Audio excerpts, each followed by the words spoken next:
Vamos lá, segunda parte da aula. Vamos começar com os casos clínicos para que a gente solidifique o raciocínio da gente na aula anterior. Veja, 58 anos, paciente masculino, história de perda súbita de força e motricidade do braço direito, associado à hipotonia muscular, hiporreflexia do membro acometido de início a 3 horas. Gente, início súbito de um quadro de perda de força, hipotonia muscular e hiporreflexia. Isso é a clássica síndrome do primeiro neurônio motor na sua fase deficitária. Ok?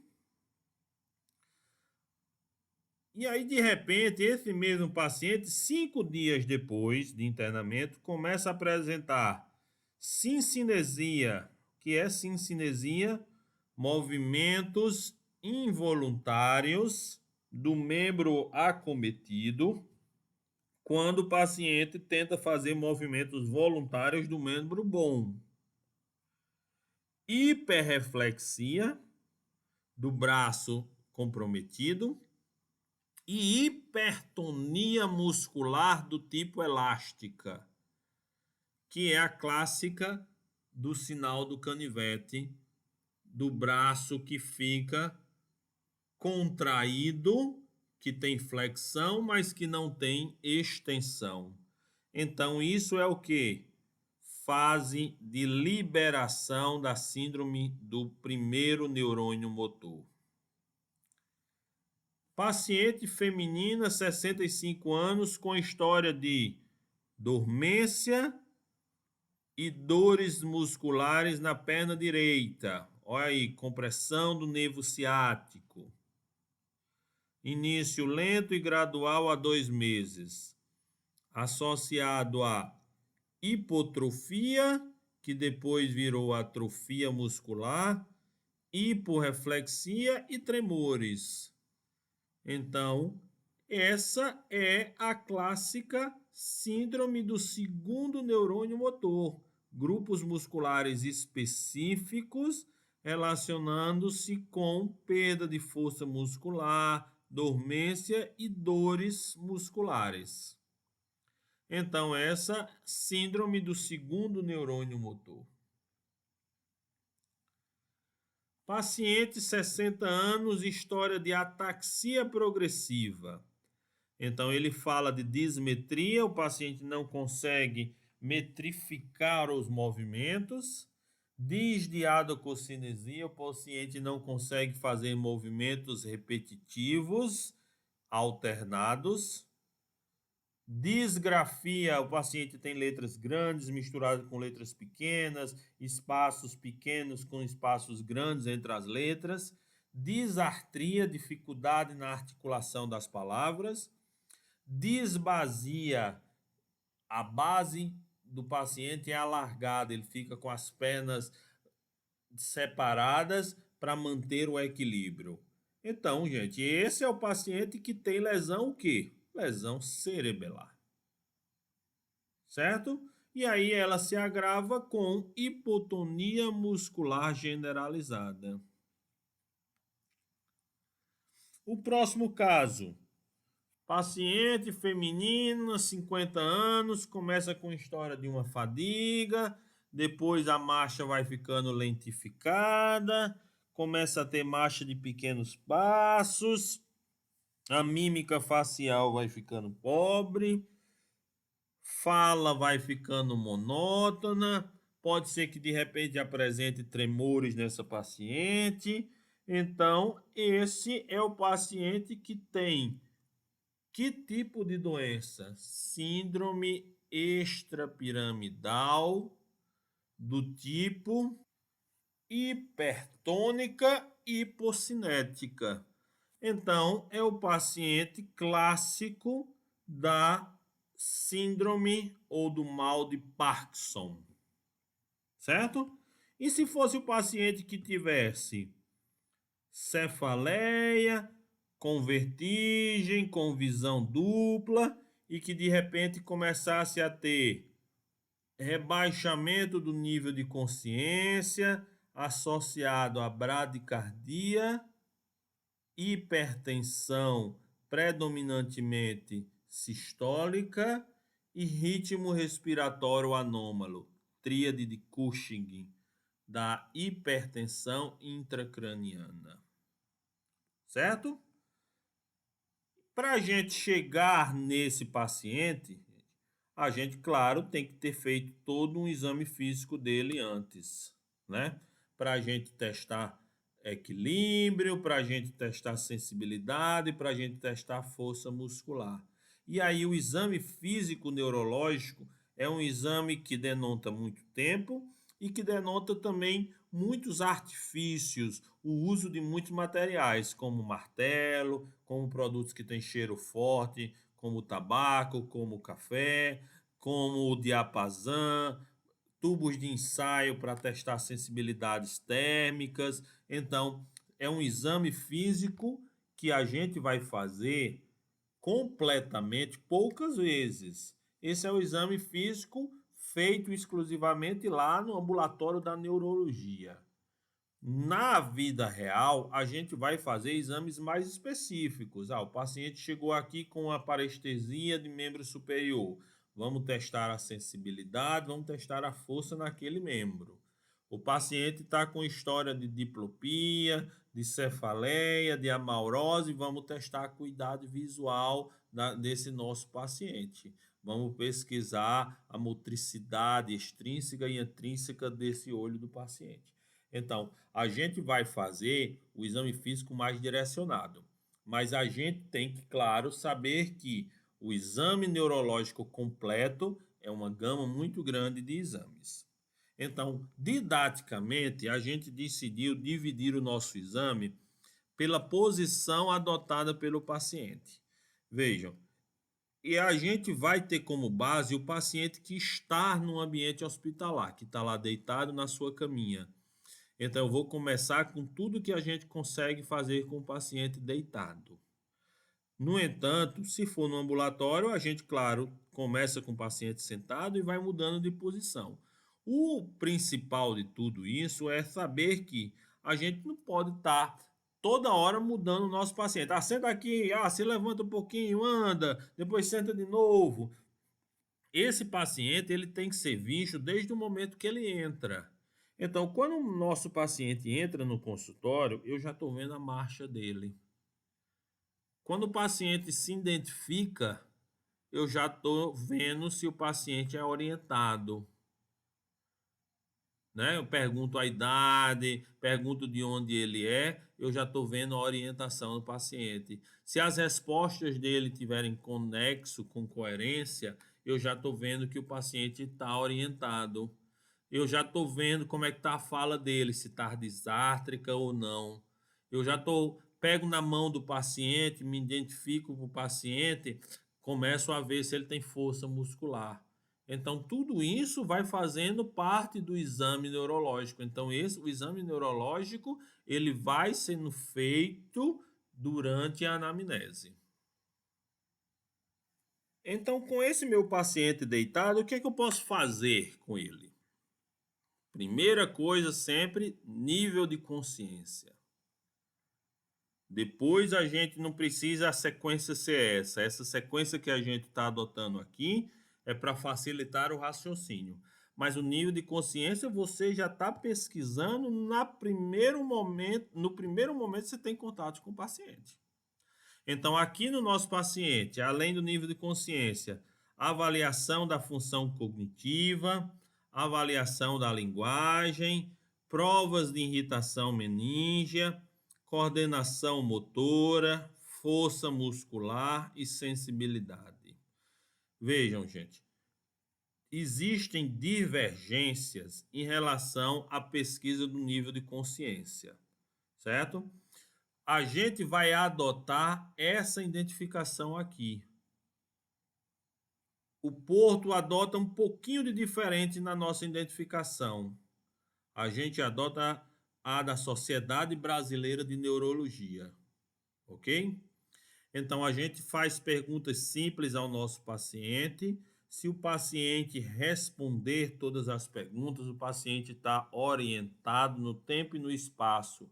Então, esse é o paciente vigil, paciente lúcido e orientado no tempo e no espaço.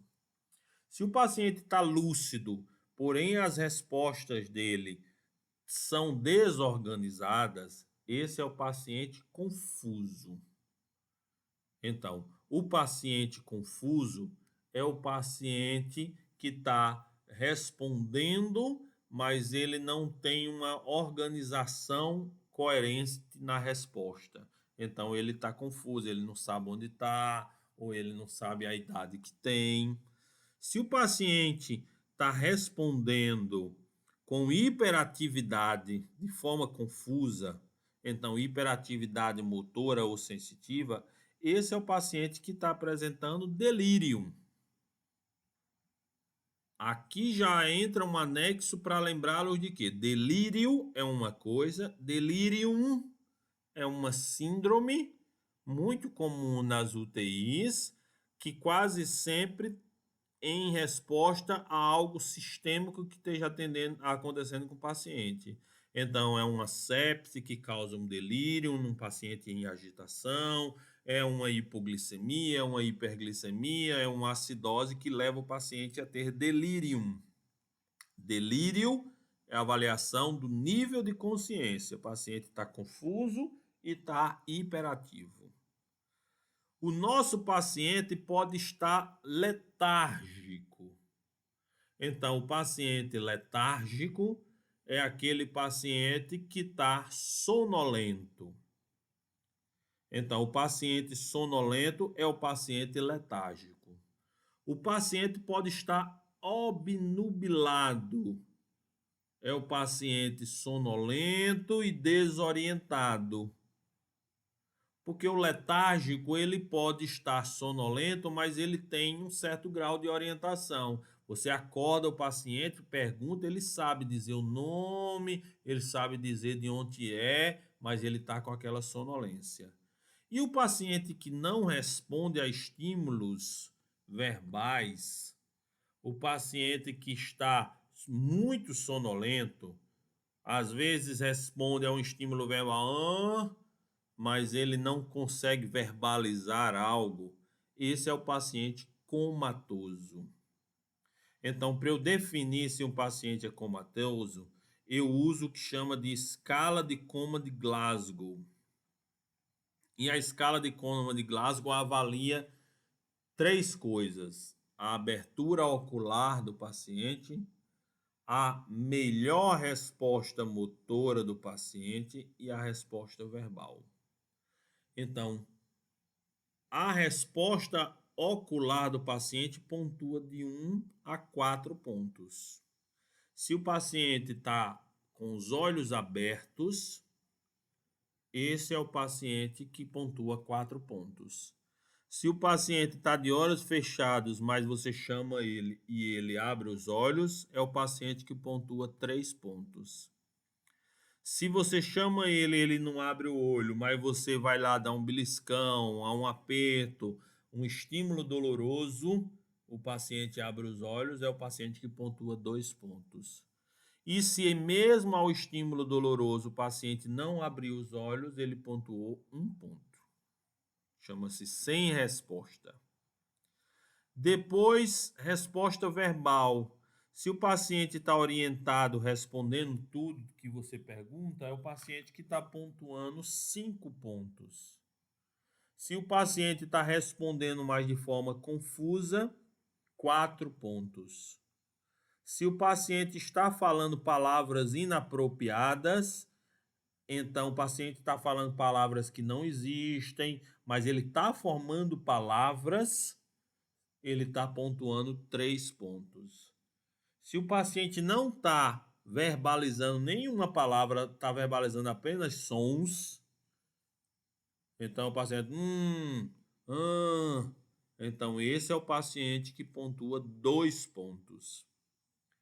Se o paciente não tem resposta verbal nenhuma, nem ao estímulo doloroso, 1 ponto. Na resposta motora, vejam que a gente diz melhor resposta motora. Porque vamos dizer, um paciente que teve um AVC, o lado hemiplégico, ele não tem resposta. O lado bom tem resposta. Então eu pontuo o Glasgow com um lado bom, certo? Então vamos lá. Obedece a comandos. Levante o braço, aperte minha mão. O paciente pontua 6 pontos. Se ele não obedece a comando, mas ele localiza o estímulo, eu faço um estímulo nele, no tórax dele, ele vai lá e tira a minha mão, ele pontua 5 pontos. Se ele tem o reflexo de retirada, chama flexão normal, ele tende a ir para o lado do estímulo doloroso, mas ele não consegue fazer esse movimento de retirada da mão. Ele não consegue tirar a mão, ele faz o estímulo procurando a sua mão. Esse é o paciente que pontua 4 pontos. Se o paciente tem flexões anormais, então os dois braços fazem uma flexão como se estivessem fazendo o sinal do canivete, esse é o paciente que decorticou, é o paciente que pontuou 3 pontos.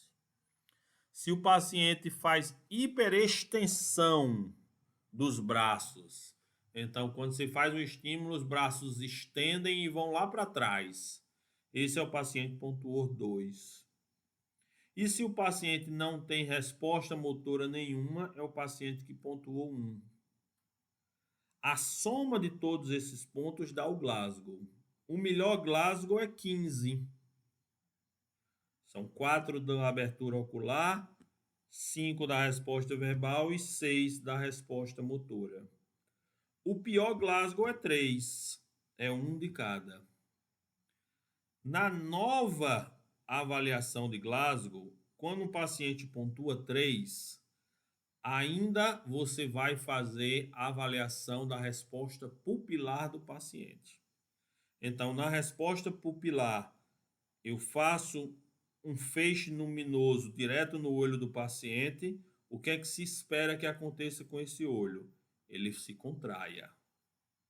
Então, o olho que tem resposta pupilar chama-se, ele vai fazer o que chama de miose. Se tiver resposta pupilar nos dois olhos, o Glasgow permanece 3. Se só tiver resposta pupilar em um olho e o outro não responder, permanecer a pupila dilatada, isso é Glasgow 2. E se em nenhum dos olhos houver resposta pupilar, esse é o Glasgow 1. Glasgow 1 é muito próximo de morte cerebral. Ainda não fecha o diagnóstico de morte cerebral, porque para ter morte também precisa não ter estímulo cerebral. E aí o eletroencefalograma tinha que ser linear, né? Não ia ter estímulo cerebral. Mas esse é o paciente que provavelmente está em morte cerebral. Certo? Então, todo Glasgow menor do que 8 é coma. Glasgow acima de 8, não. Glasgow acima de 8, o paciente pode estar obnubilado, letárgico, confuso ou orientado, vigil. Avaliação das funções cognitivas do paciente. Então, saber se esse paciente tem boa memória, se esse paciente tem boa concentração, se esse paciente tem fluência verbal e se ele consegue fazer cálculos simples. Então, a gente vai avaliar as funções cotidianas do nosso paciente. Numa delas, a gente vai avaliar a linguagem. E aí, a linguagem do paciente, alterações delas são comuns em várias partes do hemisfério cerebral. Então, várias partes do hemisfério cerebral são responsáveis pela linguagem. Qualquer alteração delas, a gente chama das afasias. Então, existem as afasias motoras e existem as afasias sensoriais. As afasias motoras, a mais clássica delas é a afasia de Broca. Das afasias sensoriais, a mais clássica delas é a afasia de Wernicke. Então, para eu definir a afasia, eu vejo se o paciente tem fluência no discurso, se ele consegue ter fluência no que está falando, mas de repente ele não compreendeu a minha pergunta, ou ele não compreende o que está sendo dito, mas ele responde com fluência, mas a resposta não tem nexo. Se ele não consegue nominar as coisas, então você mostra ao paciente coisas simples. Me diga o que é isso, mostra um lápis. Me diga o que é isso, mostra um óculos. E o paciente às vezes vai dizer: "Ah, eu sei para que serve isso, eu sei para que serve", mas não sabe nominar o paciente, o objeto. E se o paciente não consegue repetir frases, então você diz 3 palavras: bola, caneta, balão. Repita. E o paciente não consegue repetir as 3 palavras. Então, se o paciente não tem esses 3 achados, mas tem influência no discurso, afasia de Wernicke. A afasia de Broca, ele compreende a minha palavra, a minha frase, a minha pergunta, mas ele não tem fluência no discurso. Ele não sabe nominar e também não tem repetição. Então, isso é a afasia de Broca. Aqui um quadro que vai com vocês com todas as afasias. Certo? Com o paciente deitado ainda, vamos fazer prova de irritação meníngea. Prova de irritação meníngea, rigidez de nuca. Então, o examinador bota a mão no tórax do paciente e a outra na região occipital. Faz um movimento de forma que o paciente tem que tocar o queixo no externo. Se o paciente não consegue fazer esse movimento, rigidez de nuca. Pensar em irritação meníngea, meningite. Outra prova de rigidez de nuca, de irritação meníngea, é a prova de Brudzinski. A prova de Brudzinski é mais comum nas crianças. Você faz o ato de elevação da cabeça para que ele toque o queixo no externo, faz de forma mais brusca e o paciente eleva os membros inferiores, porque a meninge está tão irritada que ele faz um movimento como se fosse um movimento fetal. Outra prova de irritação meníngea, essa mais embaixo, na região lombar, é a prova de Lazegue, que vai ver a irritação lá na raiz do nervo ciático. Então, Lazegue é elevação do membro inferior até 30 graus, o paciente vai sentir dor na parte posterior da coxa. Além de Lazegue, a gente também tem Bragarde. Bragarde é a mesma manobra de Lazegue, só que você fazendo flexão do pé.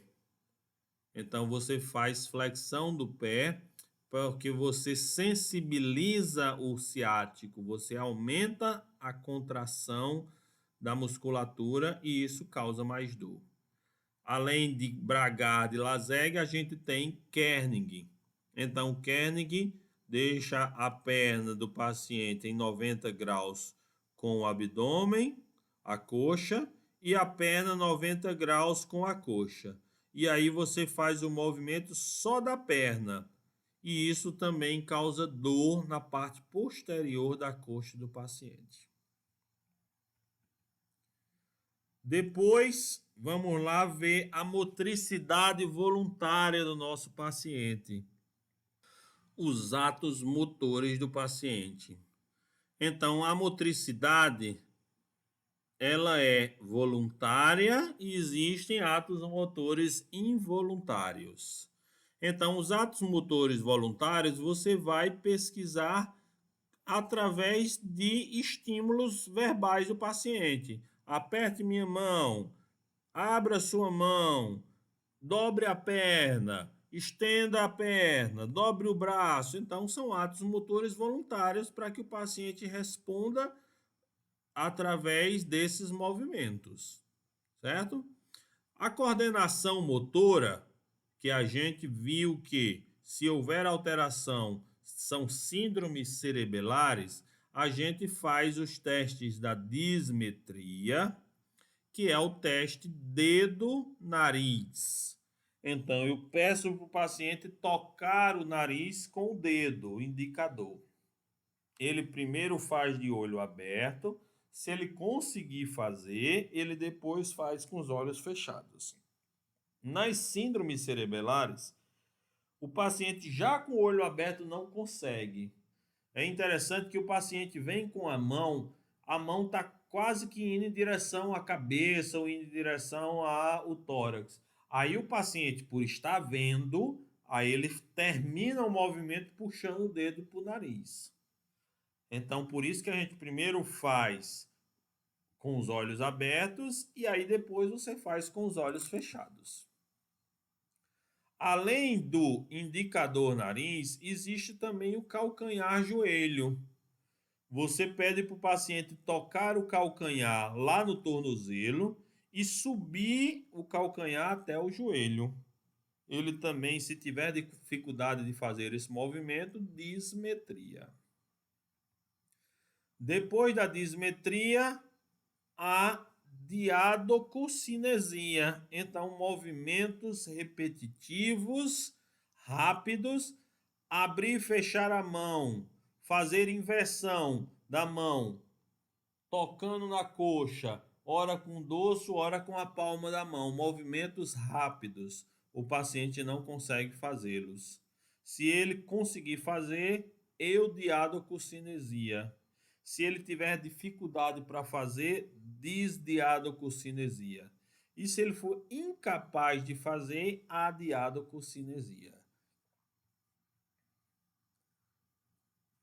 Prova de Street Holmes também está avaliando coordenação. Nós devemos ser capazes de impedirmos movimentos que nos tragam agressão. Então, coloca o dedo no seu olho e você vem com o dedo no olho, você tem que ser capaz de impedir esse movimento, porque ele vai causar alguma agressão para você. Então, Street Holmes você tenta fazer com que o paciente segure a sua mão em flexão do braço. Você faz extensão, extensão, extensão, o examinador faz, o examinador de repente solta a mão. Se o paciente não tiver coordenação, essa mão que ele estava fletindo vai vir com tanta força que vai bater no ombro, que vai bater no rosto. Se ele tiver coordenação, ele vai segurar o braço antes que ele faça um ato agressivo. Tônus muscular. Com o paciente deitado ainda, vamos examinar toda a musculatura dele. Então vamos ver se a inspeção a gente consegue identificar que aquele músculo está com o tônus diminuído. Se não a inspeção, depois a palpação, e aí vou tocar as cadeias, os grupos musculares do paciente, à procura de quê? Do que chamamos de hipertonia, que é aquele músculo com tônus aumentado, ou hipotonia. Então, nos nossos pacientes, quando ele tem hipotonia, o que é que ele tem? Grupos musculares frouxos. Então, a consistência é diminuída, a passividade é diminuída, mas a extensibilidade é aumentada. O que é extensibilidade? O músculo é capaz de se estender a mais do que o normal. Então, vamos dizer o músculo do braço. Eu consigo fazer uma extensão até no máximo 180 graus. Se o músculo estiver totalmente flácido, ele pode ser que ele consiga passar desses 180 graus, porque ele não tem resistência nenhuma. Isso é a hipotonia muscular. Então, a hipotonia é caracterizada por consistência diminuída, passividade aumentada, extensividade aumentada. Então, é um músculo muito passivo. O músculo hipertônico, ele tem consistência aumentada, ele está duro. Ele tem extensibilidade diminuída, ele não consegue se estender mais do que o normal, ele, pelo contrário, se estende até menos. E ele tem a passividade, ele não é passivo ao movimento. Então, você vai fazer um movimento no músculo hipertônico, ele não tem aquela liberdade do movimento, ele não é passivo ao movimento. Então, esse é o músculo hipertônico.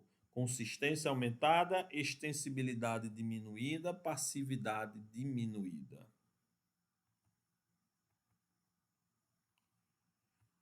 Força muscular. Testando a força muscular de todos os grupos musculares. Vejam, movimentos musculares a gente vai testando para ver, causando uma certa resistência para a gente ver se aquele movimento tem força, se o paciente consegue fazer o movimento com força. De membros inferiores, membros superiores. A força muscular, ela é graduada de 0 a 5. 5 é o músculo que tem força normal. 0 é o músculo que nem se contrai. Então, é um músculo que tem uma hipotonia importante ou uma atrofia importante, ele não tem nem contração muscular. O meio entre o 0 e o 5 são movimentos que variam desde contrações que não causem movimentos, que é a pontuação 1. Então, é aquele músculo que consegue se contrair, mas ele não é capaz de estender um braço, de fletir um braço. Ele faz a contração, mas ele não faz nenhum movimento. Se ele faz um movimento que vença, que não é capaz nem de vencer a gravidade, então levante seu braço. O paciente consegue fazer movimentos, mas ele não é capaz de levantar por completo, porque ele não tem força muscular nem para vencer a gravidade. Se ele consegue vencer a gravidade, mas não consegue vencer nenhuma resistência, então ele vai levantando o braço e eu coloco a minha mão em cima. Causa um pouco de resistência e o músculo não é capaz de fazer essa elevação, é o músculo que tem força muscular grau 3. Se ele consegue vencer a gravidade e a resistência, mas ele não tem aquele movimento por completo, ele é grau 4. É importante a gente observar que perda de força muscular não tem nada a ver com doenças articulares, porque um paciente com doença do manguito rotador, com doença da articulação glenohumeral do ombro, ele também pode não ser capaz de fazer o movimento, mas o músculo se contrai tentando fazê-lo, certo? Então tem que examinar a articulação também para a gente pedir que o paciente faça o músculo e para que a gente despontue em força muscular. Então, nas funções motoras, a hipertonia ela pode ser espástica e ela pode ser plástica. Então, a hipertonia espástica, lembra lá da semiologia da espasticidade, que a gente falou lá no comecinho, como falamos da síndrome do primeiro neurônio motor.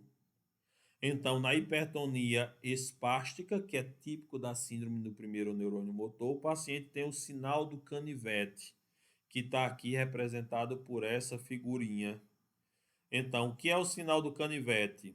Lembrem que o canivete ele tem uma resistência muito grande quando eu vou abrindo ele. Só que, de repente, quando eu atinjo um certo grau de abertura, ele perde aquela resistência. ele abre com muita facilidade. Mas se eu soltar ele antes de fazer o movimento completo do meio do caminho, o que é que acontece? Ele volta e se fecha. Esse é o sinal do canivete do paciente com hipertonia espástica. Então, eu vou tentando abrir o braço, ele tem muita resistência no começo, depois ele perde a resistência. Mas se eu soltar o braço, ele volta para a posição de flexão. E a hipertonia plástica. A hipertonia plástica, que é o que chama de sinal da roda denteada, que é típico da lesão parkinsoniana, das lesões extrapiramidais. Então, na hipertonia plástica, o movimento ele sempre terá resistência, eu vou tentando fazer um movimento, e o movimento vai me trazendo uma resistência até que de repente ele totalmente fica flácido, ele perde aquela resistência. Esse é o sinal da roda denteada. Reflexos do nosso paciente. O reflexo mais clássico é o reflexo de Babinski, né? Que é o reflexo cutâneo plantar. Eu com um lápis, com alguma coisa, às vezes com a pontinha do martelo que a gente tem no ambulatório de neurologia, eu faço um movimento em J na planta do pé do paciente. Então, começando pela parte lateral, e quando eu chego lá próximo dos dedos do paciente, dos pododáctilos, aí eu faço em direção à região central. E esse movimento faz com que o hálux se contraia, isso é o normal. Se o hálux não se contrair, pelo contrário, ele se estender, esse é o Babinski positivo, que aí é comum nas lesões da via piramidal. Além do reflexo cutâneo plantar, eu também posso fazer o reflexo cutâneo abdominal. O reflexo cutâneo abdominal, eu vou passando uma algodão do flanco em direção ao umbigo do paciente. Como eu estou fazendo um estímulo nessa musculatura reto-abdominal, a tendência é que esse músculo do lado, o estimulado, se contraia e o umbigo faça um pequeno desvio para o lado da contração. Então, esse é o reflexo cutâneo abdominal.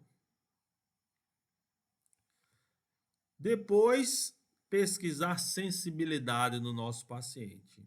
Então, sensibilidade tátil, térmica, dolorosa.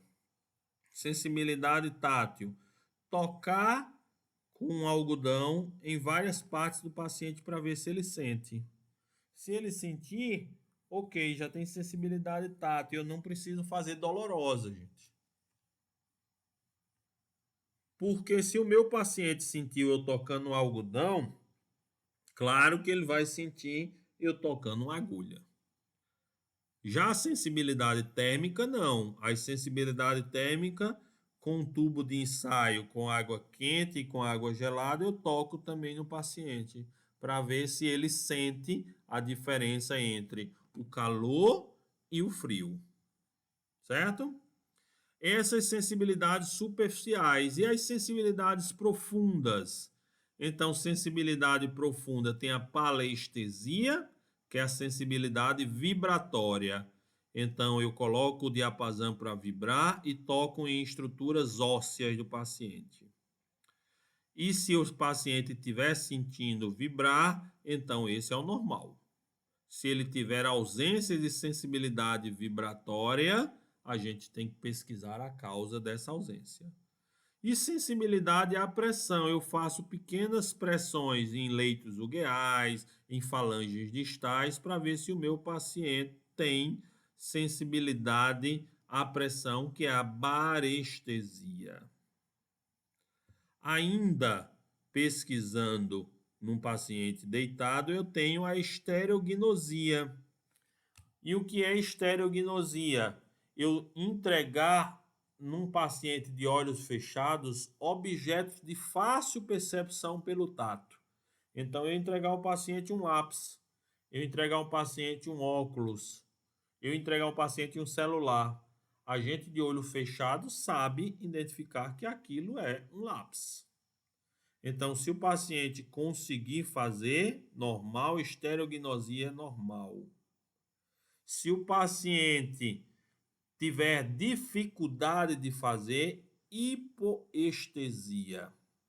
E se o paciente for incapaz de fazer, agnosia tátil.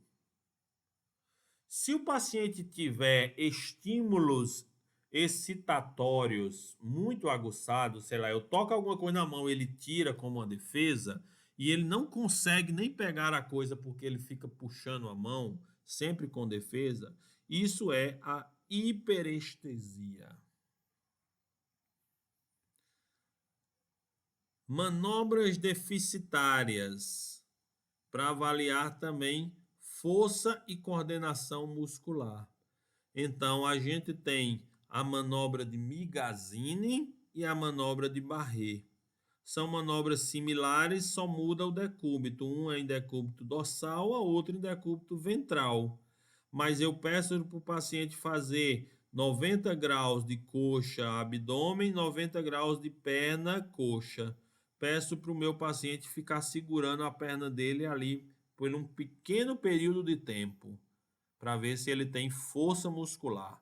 Se o paciente não tem força muscular, a perna começa a cair, ele é incapaz de segurar. Então, aí é Migazzini positivo ou Barré positivo, a depender da posição. Certo? Existe uma prova deficitária também com o paciente sentado, que é a dos braços estendidos. Então, o paciente de olhos fechados, eu peço para ele estender os braços. Do mesmo jeito, eu vou ver se um braço de um lado ou de outro vai cair, porque ele não tem força para manter os braços estendidos. Com o paciente sentado agora, vamos pesquisar os nervos cranianos. E aí, nervo craniano na sequência. Nervo olfatório. Primeiro par craniano, nervo olfatório. Então, o nervo olfatório não tem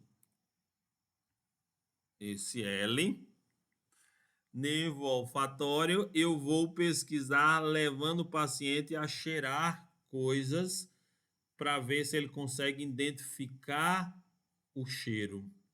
Então, primeiro eu faço com o paciente com as duas narinas, peço para ele identificar o cheiro. Depois eu faço com uma narina e depois com a outra narina, sempre com o paciente com os olhos fechados. E aí, tentar usar produtos diferentes.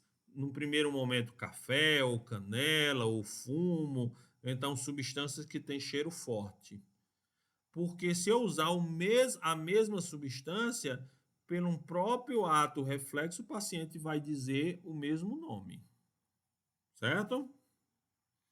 Depois do nervo olfatório, o nervo óptico.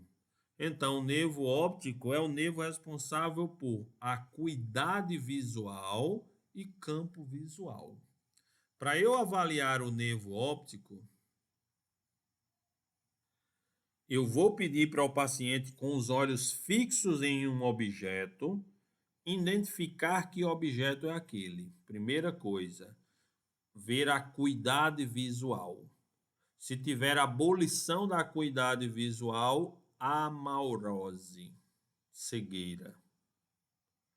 Depois, se o paciente tiver boa acuidade visual, eu vou avaliar o campo visual do paciente.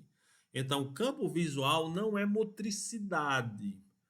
O paciente não deve mover o olho, ele deve estar com o olho fixo. Normalmente, o examinador à frente do paciente pede para o paciente olhar no seu olho.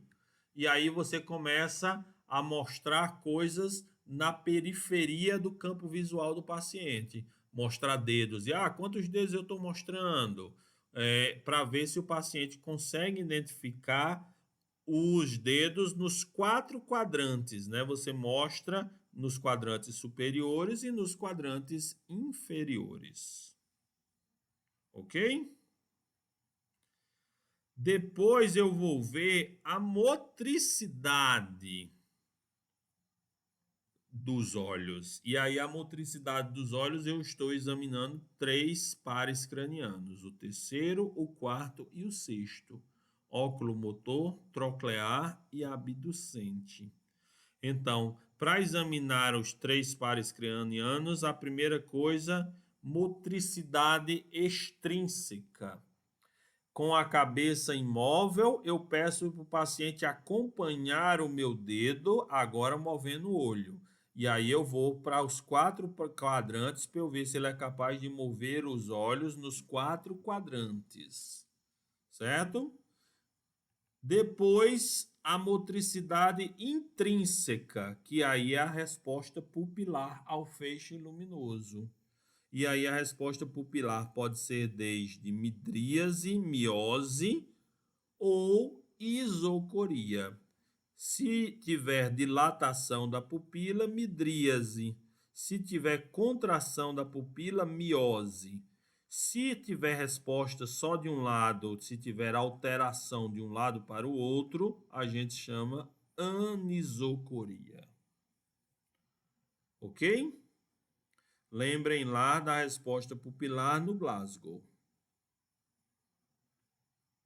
E o reflexo fotomotor.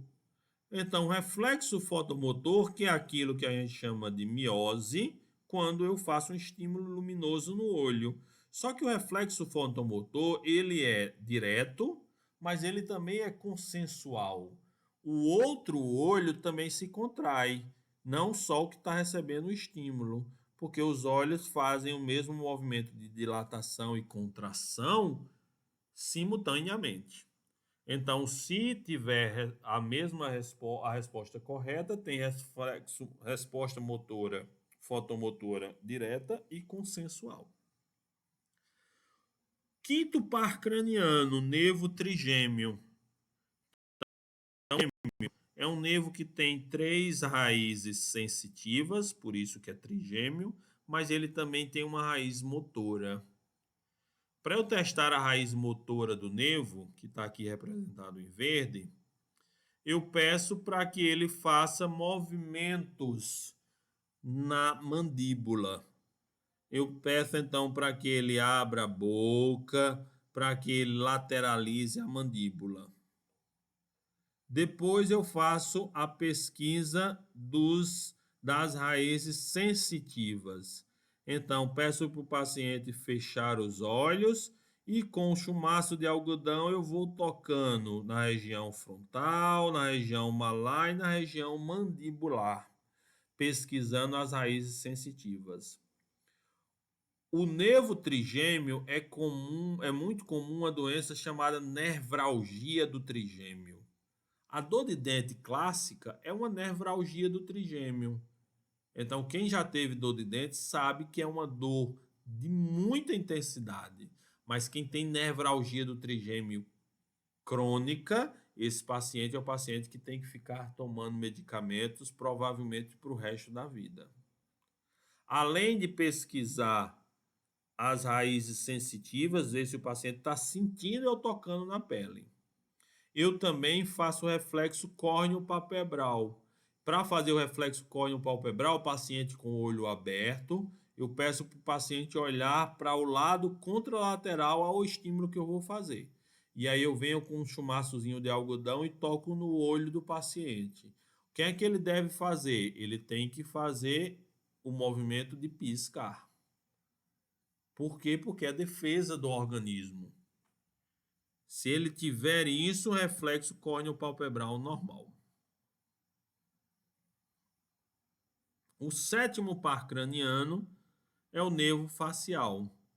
Então, para examinar o nervo facial, eu peço para o paciente fazer mímicas. Então, o nervo facial é um nervo motor. E aí peço para o meu paciente fazer movimentos de mímica. E aí, se o paciente tiver dificuldade de fazer, ou se ele só fizer a mímica de um lado, eu vou avaliar se é paralisia central ou periférica.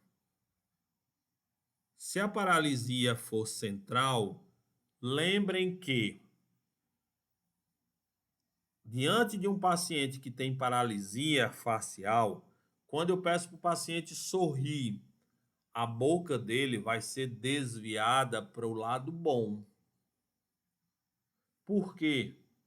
Porque o músculo que se contrai puxa a boca para o lado bom. O outro lado, o lado paralisado, ele não faz contração muscular. Então, a boca vai para o lado bom. Ok? Da musculatura boa. Se o paciente tem paralisia central, ele só vai ter alterações na região da boca. Se o paciente tem paralisia periférica, ele vai ter desvio de comissura labial, alterações na boca, mas ele também vai ter alterações na mímica da região frontal.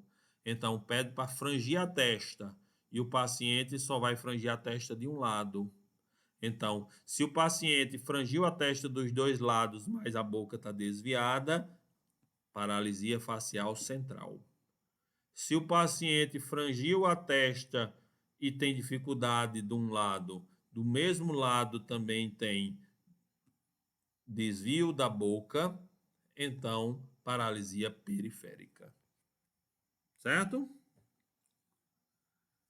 Oitavo par craniano, vestíbulo coclear. Ele tem duas raízes, uma raiz sensitiva, uma raiz motora. Então, a raiz motora tem a função vestibular. A raiz sensitiva tem a função de acuidade auditiva. Para eu ver a função vestibular desse meu paciente, eu faço o clássico teste de Romberg. Mas o teste de Romberg é feito com o paciente em pé, então deixo para testar um pouquinho mais lá na frente. Mas eu também posso fazer o teste de Nilley-Barani. Esse é o paciente com labirintite. Quem tem labirintite sabe que a mudança de posição faz com que o paciente sinta tontura. Então, um paciente com queixa de vertigem, vamos fazer o teste de Nilley-Barani. O examinador se posiciona de lado ou atrás do paciente, segura a cabeça do paciente, vira a cabeça para o lado que o paciente se queixa de mais tontura, baixa a cabeça do paciente rapidamente e sobe o paciente de novo. Você mexeu no labirinto dele. Quando você solta o paciente, se você não estiver ali próximo, ele cai de tontura. Certo? E aí a função coclear da acuidade auditiva. Então, a acuidade auditiva, faço estímulos, estalar de dedo, roço alguma coisa próximo dos dois ouvidos do paciente para ver se ele é capaz de ouvir. Então, se o paciente tiver essa dificuldade de ouvir, já déficit de acuidade auditiva. Além disso, eu vou ver se o paciente tem surdez também sensorial ou surdez de condução. E aí eu vou fazer os testes de Rinner e de Weber. Então, teste de Rinner, ligo o diapasão do paciente.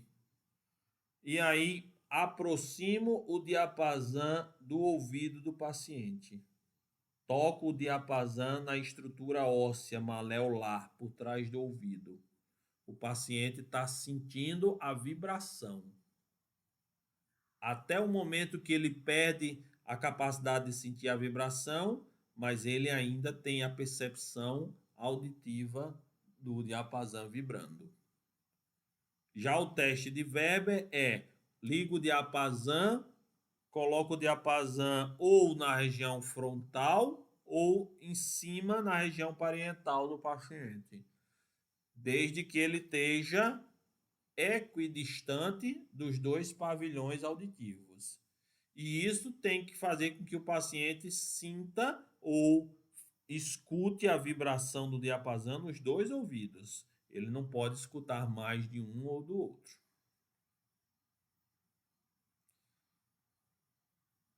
nono e décimos pares cranianos. Então, não existe testes específicos para o nono e para o décimo.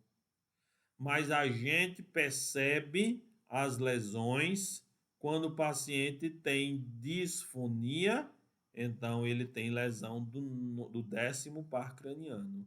E quando o paciente tem lesão do nono par craniano, ele tem desvio do véu palatino. Décimo primeiro par craniano é o nervo acessório, é o nervo motor. Ele é responsável pelos movimentos do trapézio. Então, para eu fazer a avaliação deles, eu peço, causando uma certa resistência nos ombros do paciente, para que o paciente eleve os ombros. E causando resistência ao movimento lateral da cabeça, eu peço para o paciente lateralizar a sua cabeça, para um lado e para o outro. Então, esses são os exames para avaliar o nervo acessório. E aí, o último par craniano, que é o nervo hipoglosso. Então, o nervo hipoglosso é responsável pela motricidade da língua. E aí, peço para o paciente fazer movimentos da língua, elevar a língua, baixar, colocar para um lado e colocar para o outro, para eu ver se existe possibilidade de lesão do nervo hipoglosso. Com o paciente sentado ainda, eu vou fazer os reflexos. Então, gente, reflexos vocês já fizeram em aulas práticas. Os reflexos mais comuns que a gente pesquisa, sempre usando o martelo, a gente vai fazer a pesquisa do reflexo tricipital. Então, o reflexo tricipital está avaliando o nervo radial.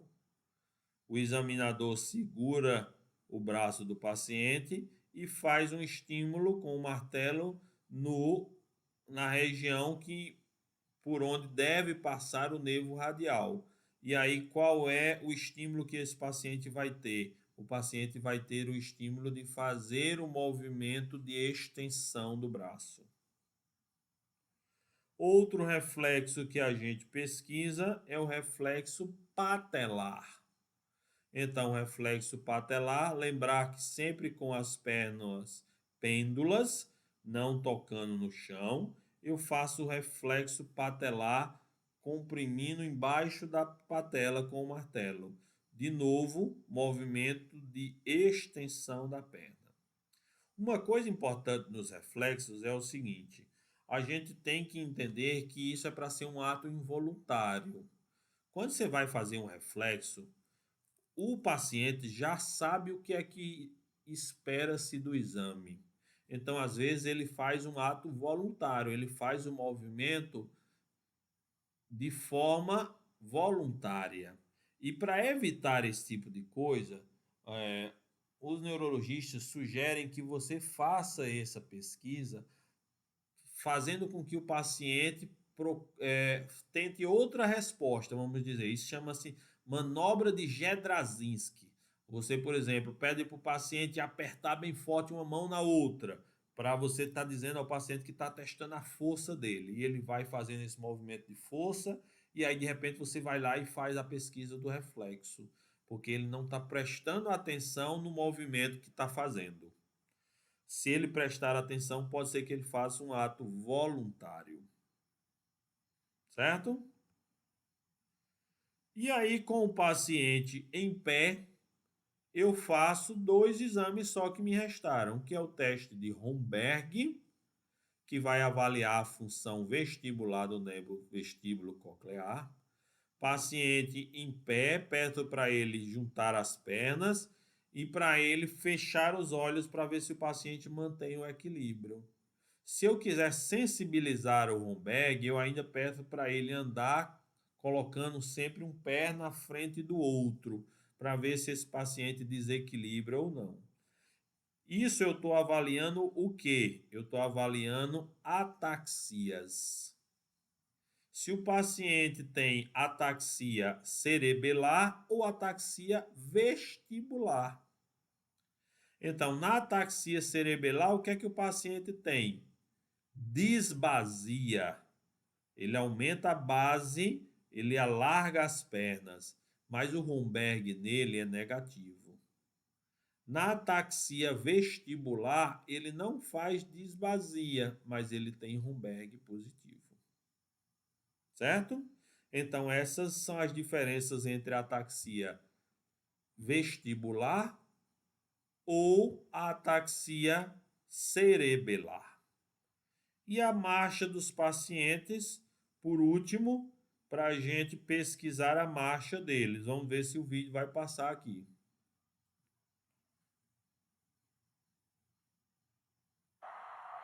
Marcha rancerina condutada.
Prontinho, minha gente. Prontinho.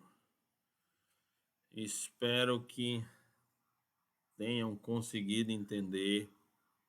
É muito assunto a disciplina de neurologia, certo? Boa noite a todos.